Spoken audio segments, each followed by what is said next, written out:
एक आदमी ने एक बहुत ही खूबसूरत लड़की से शादी की। शादी के बाद दोनों की जिंदगी बहुत प्यार से गुजर रही थी। वो उसे बहुत चाहता था और उसकी खूबसूरती की हमेशा तारीफ किया करता था। लेकिन कुछ महीनों के बाद लड़की चर्म रोग स्किन डिजीज से ग्रसित हो गई और धीरे धीरे उसकी खूबसूरती जाने लगी। खुद को इस तरह देख उसके मन में डर समाने लगा कि यदि वह बदसूरत हो गई तो उसका पति उससे नफरत करने लगेगा और वह उसकी नफरत बर्दाश्त नहीं कर पाएगी। इस बीच एक दिन पति को किसी काम से शहर से बाहर जाना पड़ा। काम खत्म कर जब वह घर वापस लौट रहा था, उसका एक्सीडेंट हो गया। एक्सीडेंट में उसने अपनी दोनों आंखें खो दी, लेकिन इसके बावजूद भी उन दोनों की जिंदगी सामान्य तरीके से आगे बढ़ती रही। समय गुजरता रहा और अपने चर्मरोग के कारण लड़की ने अपनी खूबसूरती पूरी तरह गंवा दी।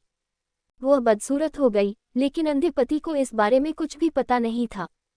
इसलिए इसका उनके खुशहाल विवाहित जीवन पर कोई प्रभाव नहीं पड़ा। वह उसे उसी तरह प्यार करता रहा। एक दिन उस लड़की की मौत हो गई। पति अब अकेला हो गया था। वह बहुत दुखी था। वह उस शहर को छोड़कर जाना चाहता था। उसने अंतिम संस्कार की सारी क्रियाविधि पूर्ण की और शहर छोड़कर जाने लगा। तभी एक आदमी ने पीछे से उसे पुकारा और पास आकर कहा, अब तुम बिना सहारे के अकेले कैसे चल पाओगे?